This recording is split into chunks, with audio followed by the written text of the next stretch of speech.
glad you're here. We're glad you're here. Fellowship sweeter. We're glad you're here. It's Thursday. If you've tuned in all week, you know how it works. Kathleen Jennings will do some special readings, followed by a variety of scenes of It's a Wonderful Life as portrayed by the Great News Radio Theater Troupe. So I hope you're blessed by today's broadcast. Here's Kathleen Jennings. Well, Mark, did you know that all that glitters is not gold? Oh, though it seems pretty shiny and attractive and enticing. Mm-hmm. Well, Mr. Potter says to George at one point, "Oh, yes, George Bailey, whose ship has come in, providing he has brains enough to climb aboard." Mm-hmm. When Old Man Potter offers George a job with his firm, it's a defining moment for the young Mr. Bailey. Remember the context. It is right after the Martini House dedication scene, which ends with George and Mary turning down an offer to join Sam Wainwright and his wife on a spontaneous jaunt down to Florida. They watch wistfully as Sam and his mink and jewel-clad wife ride off in their chauffeur-driven car. In a sense, it's another loss for George. The third time he's passed up an opportunity to leave Bedford Falls. Even if this would have been only a short-term trip. As the couple walks back to the beaten-up Bailey car, interestingly, even Mary, the stoic, stay-at-home wife, seems touched by regret. A frustrated George kicks the driver's side door shut. So, in the next scene, when George takes a puff on the cigar offered to him in Potter's office and starts hearing the old man's proposition, it truly is as if his ship has come in. Potter is offering George more than a job with his firm. He's extending him an opportunity to fulfill his latent dreams of travel and adventure. He's promising him $20,000 a year, nearly 10 times what he's making now. He's offering him, in essence, a make-up call to at least get out and travel. If not, leave Bedford Falls permanently. To explore the world. To be the man he always wanted to be. Potter describes George, to his face, as a young man who's been dying to get out on his own ever since he was born.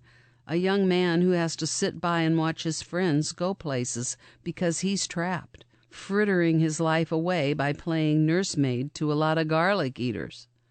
Though George wouldn't have approved of the anti-Italian racial slur at the end, it's clear that Potter has touched the young man's Achilles heel, his latent regret that he's given up his dreams. Mm-hmm.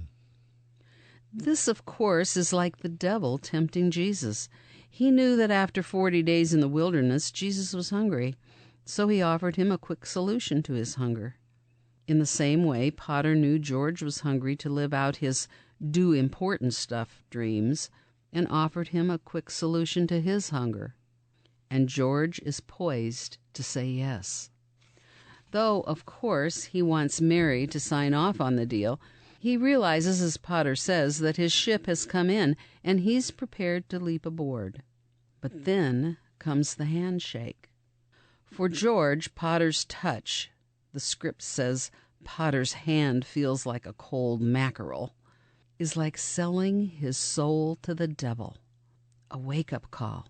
A realization that though your head sometimes says one thing, take the job, you deserve it, you have to follow your heart, which often says something else. George not only turns down the offer, he calls Potter a scurvy little spider. You spin your little webs, and you think the whole world revolves around you and your money, he rants. Well, it doesn't, Mr. Potter. What wins out, as it has before, is George Bailey's integrity. His unwillingness to put his desires above those of the communities, his unwillingness, in Star Wars terms, to go over to the dark side, and his ability to realize that not everything that glitters is gold. Had George accepted Potter's offer, a sea change would have washed over Bedford Falls like a tsunami. As his employer, Potter would have pressured George to buy into his selfish value system. Money, not people, would have been the bottom line, and Bedford Falls would have become the poorer for it. Meanwhile, though, George may have traveled, pampered Mary, even fixed the newel post on the staircase, something new and more insidious than his go-places, do-things dreams would have begun eating him from the inside. The realization that he'd given up something all the gold in the world couldn't buy back, his personal integrity.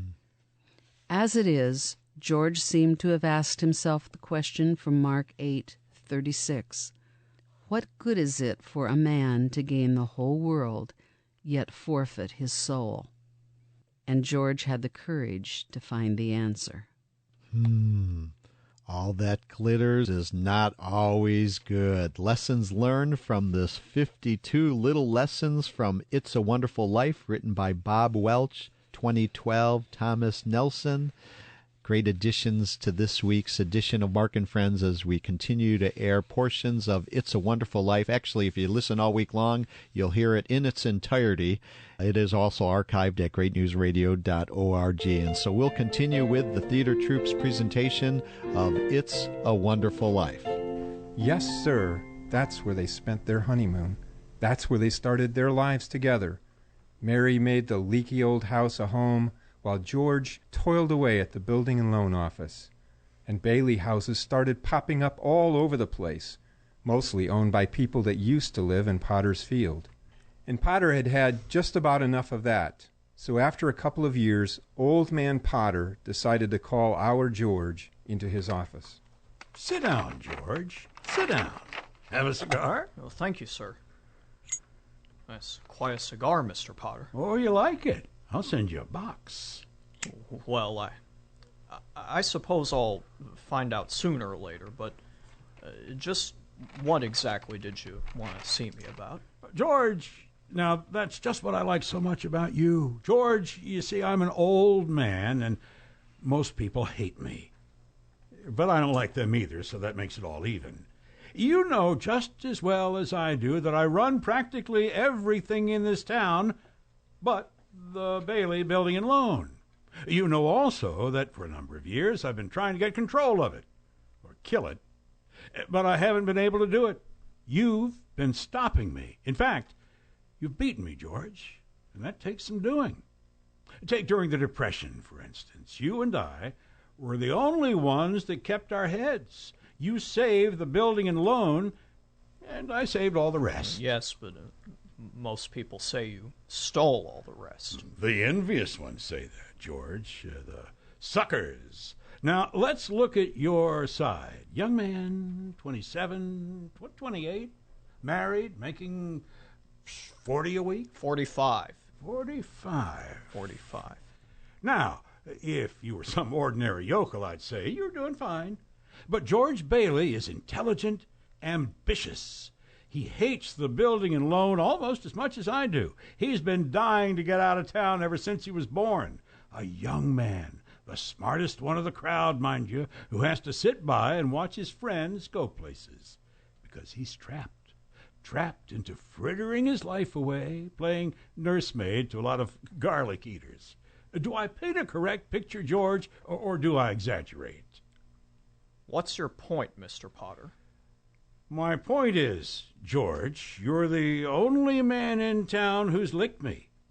I want to hire you, manage my affairs. I'll start you out at $20,000 a year. $20,000 a year? You wouldn't mind living in the nicest house in town, buying your wife a lot of fine clothes, a couple of business trips to New York a year, maybe once in a while Europe. You wouldn't mind that, would you, George? Would I? You're not talking to somebody else around here, are you? Are you sure you're talking to me? I'm George Bailey. Don't you remember me, the Building and Loan, remember? Yes, George Bailey, whose ship has just come in, providing he has brains enough to climb aboard. Well, what about the Building and Loan? Oh, confound it, man. I'm offering you a 3-year contract at $20,000 a year.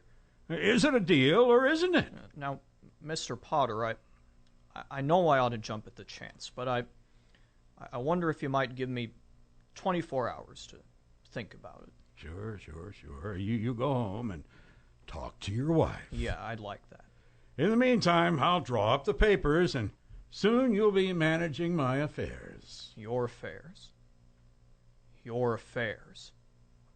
No, I don't need 24 hours. The answer's no, doggone it. You sit around here and you spin your little webs and you think the whole world revolves around you and your money. Well, it doesn't, Mr. Potter. In the whole vast configuration of things, I'd say you were nothing but a scurvy little spider.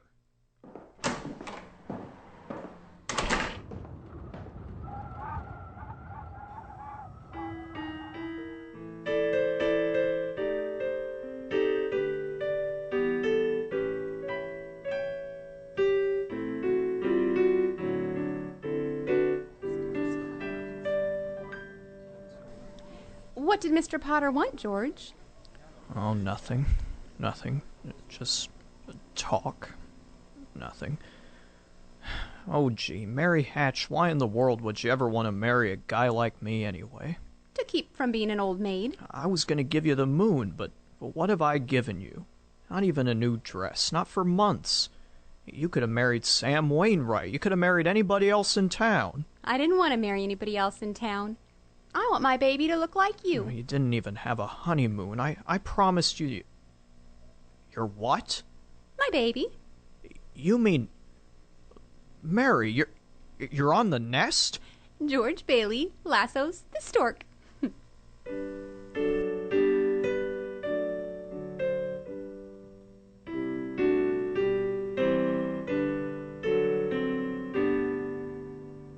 Well, Mary had her baby, a boy.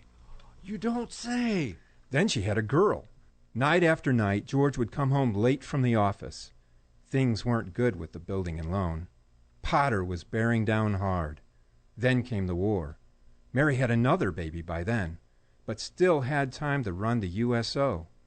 Gower and Uncle Billy sold war bonds. Violet entertained the troops.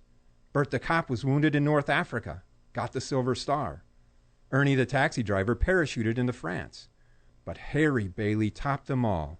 A Navy flyer, he shot down 15 planes, 2 of them as they were about to crash into a transport full of soldiers.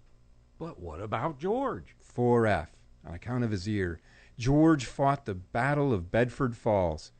Air raid warden, paper drives, scrap drives, rubber drives. On VE Day, he wept and prayed. On VJ Day, he wept and prayed again. We're getting pretty close to today, aren't we, sir? Yes, Clarence. You now know almost everything you need to know about George Bailey. All except what happens that finds him down there at this moment wanting to die. Today's the day before Christmas, and Billy's at the bank to make a deposit when he runs into Potter. Well, Mr. Henry F. Potter, come to the bank to deposit some more loot? How do you like the news in the paper, Mr. Potter? Harry Bailey wins Congressional Medal of Honor. Let me see that newspaper. Here you go. Go on, keep it. I'm off to make a deposit. Well, look what I found. Let's go to the back. Good morning, Mr. Bailey. Good morning, Horace. Here you are, deposit slip, bank book, and a very Merry Christmas to you. You too, Mr. Bailey. You want to make a deposit? Well, certainly. Well, it's customary to bring the money with you. It's gone. Where did I put it? Where did I put that money?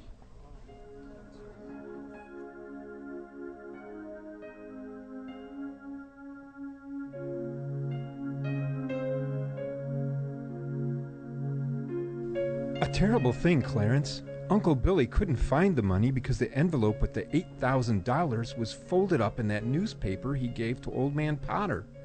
At the same time as Billy started looking for the deposit, Violet came to visit George at the building and loan. Oh, hello, Vi. What's wrong? You see right through me, don't you? How much do you need? I hate doing this to you, George, but I won't be asking for any more after this. You planning on robbing a bank, Vi? I'm going to Manhattan. Well, what's in Manhattan? Why, everything's in Manhattan. A new start, at least. That's a big step, Vi.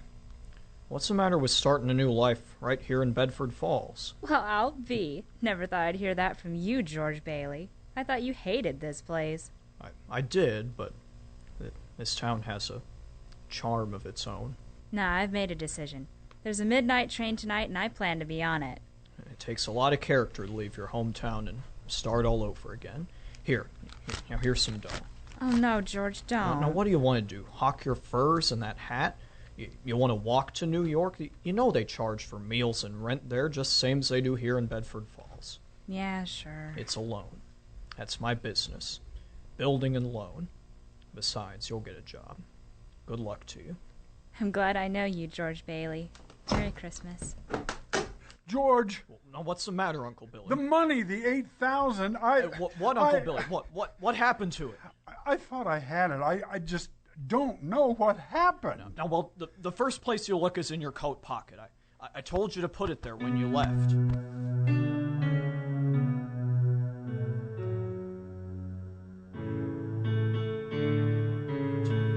After hours of looking for the money, Uncle Billy and George came to an impasse. Oh, I'm no good to you, George. I'm no good. Uncle Billy, we've got to find that money. Think! I can't think anymore, George. It hurts. Where's that money, you stupid, silly old fool? Do you realize what this means? It means bankruptcy and scandal and prison. One of us is going to jail. Well, it's not gonna be me.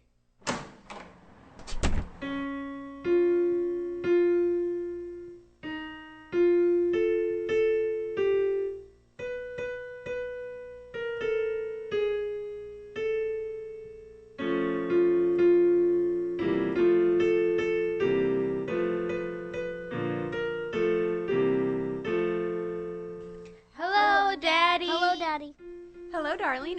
Where's your coat and hat? Oh, I left him at the office. Isn't it wonderful about Harry? We're famous, George. I'll bet I had 50 calls today about the parade and banquet. Must she keep playing that? I have to practice for the party tonight, Daddy. Mommy says we can stay up until midnight and sing Christmas carols. Better hurry and shave. The families will be here soon. Families? I don't want the families over here. Excuse me. Have a hectic day. Oh, yeah, another big red-letter day for the Baileys. Daddy, the Browns next door have a new car. You should see it. Well, what's the matter with our car? Isn't it good enough for you? Yes, Daddy. Excuse me. Excuse you for what? I burped. All right, darling. You're excused. Now, go upstairs and see what little Zuzu wants. What's the matter with Zuzu? Oh, she caught a cold coming home from school. They gave her a flower and she didn't want to crush it, so she didn't button up her coat. The doctor says it's nothing serious. Was the doctor here? I called him right away. Is she running a temperature? Just a teensy one. Gosh, it's this old house. I don't know why we don't all have pneumonia, this drafty old barn. We might as well be living in a refrigerator. Why'd we have to live here in the first place and stay around this measly, crummy old town? George, what's wrong? Everything's wrong. You call this a happy family? Why'd we have to have all these kids? Dad, how do you spell frankincense? I don't know. Ask your mother. Where are you going? Up to see Zuzu.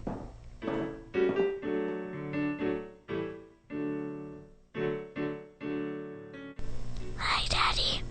Well, what happened to you? I want a flower. Where do you think you're going? I want to give my flower a drink. Here, now. Now give Daddy the flower. I'll give it a drink. Look, Daddy, some of its petals came off. Paste it. Oh, all right, now. Now, there it is. It's good as new. Give the flower a drink. Okay, now will you try to get some sleep? I'm not sleepy. I want to look at my flower. I know, but you just go to sleep, and then you can dream about it, and it'll be a whole garden. It will? Uh-huh.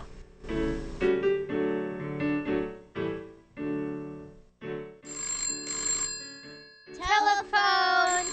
I'll get it. Hello? Yes, this is Mrs. Bailey. Oh, thank you, Mrs. Welch. The doctor says she'll be out of bed in time for her Christmas dinner. Is that Zuzu's teacher? Yes. Let me speak to her. Hello, Mrs. Welch. This is George Bailey.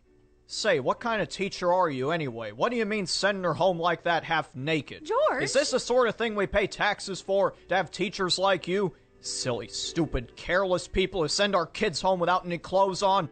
Oh, that That's stupid. Hello, Mrs. Welch? I want to apologize for... She hung up. I'll hang her up. Hey, who do you think you are? Hello? Who is this? Mr. Welch. Oh, Mr. Welch. That's fine, Mr. Welch. Gives me a chance to tell you what I really think of your wife. George. Will you let me handle this? Hello? Oh, you will, huh? Okay, Mr. Welch. Anytime you think you're man enough, you can... Hello? Daddy, how do you spell hallelujah? What do you think I am, a dictionary? Janie, haven't you learned that silly tune yet? You play it over and over again. Now stop it. Stop it. George, what are you doing? I'm sorry, Mary. Janie, I didn't mean... You go on and practice. Pete, I owe you an apology, too. What did you want to know? Nothing, Daddy. Well, what's the matter with everybody? Janie, go on. I told you to practice. Now go on, play. Oh, Daddy. George, why must you torture the children? Why don't you just... Mary.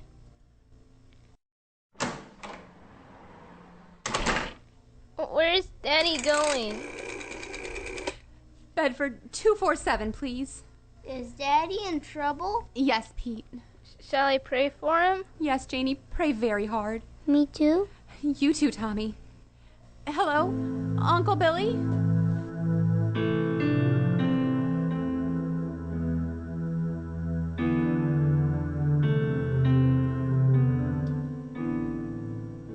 So that's it, George? You're short $8,000? I'll pay any sort of interest, Mr. Potter. If you still want the building and loan. You say it was lost. Did you notify the police? No, I haven't. With Harry's homecoming tomorrow. Why come to me? Why not go to Sam Wainwright? I can't get a hold of him. He's in Europe. What kind of security would I have, George? I have a $15,000 life insurance policy. How much is your equity in it? $500. Huh. And you want $8,000. You used to be so cocky. You were going to go out and conquer the world. You once called me a warped, frustrated old man. What are you but a warped, frustrated young man crawling in here on your hands and knees for help? You're worth more dead than you're alive. I'll do anything, Mr. Potter. Please help me. You know what I'm going to do for you? As a stockholder of the building and loan, I'm calling the state examiner to get a warrant for your arrest. Misappropriation of funds, manipulation, malfeasance. Go on and run. You can't hide in a little town like this.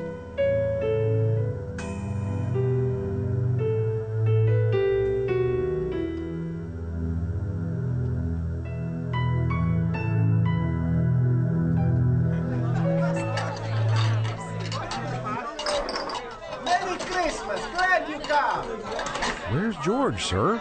Well, after running out of Potter's office, George ended up at Martini's bar. He's had a couple of drinks, and he's just sitting there. What's he saying? Shh, shh. Listen. Dear Father in heaven, I'm not a praying man, but if you're up there and you can hear me, just show me the way. Are you all right, George? Why you drink so much, my friend? You don't feel good. Please go home, Mr. Bailey. Bailey? Which Bailey? This gentleman is a Mr. George Bailey. George Bailey, huh? The next time you talk to my wife like that, you'll get worse.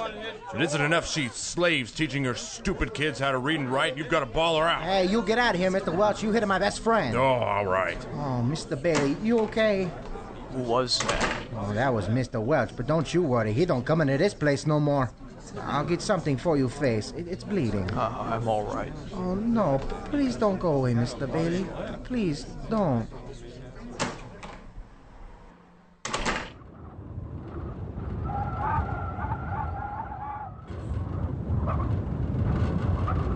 George is headed to the bridge now, Clarence. Can you see him? He looks like he's gonna jump. It's time, Clarence. Well, it's also time to close out the program. We'll pick right up here tomorrow on the Friday edition of Mark and Friends and conclude the theater troupe's presentation of It's a Wonderful Life. What a fantastic job they all did. The portion of the song you just heard was Whispering Hope by Tammy Renee Harris. It actually led off the broadcast on Monday, but what a sweet voice she has and an outstanding job that all the theater troupe members did. We will have CDs of this entire broadcast available. If you make a donation and request it, we'll be happy to send it to you or reserve your copy and have it at the Great News Radio Center. You can write to us at Great News Radio, P.O. Box 550, Fisher, Illinois 61843, or call 217-367-7777. Thanks for listening. Thanks for being a part of this radio listening family. This is Mark Burns with the Ministry of Great News Radio. God bless you, and have a great day and night.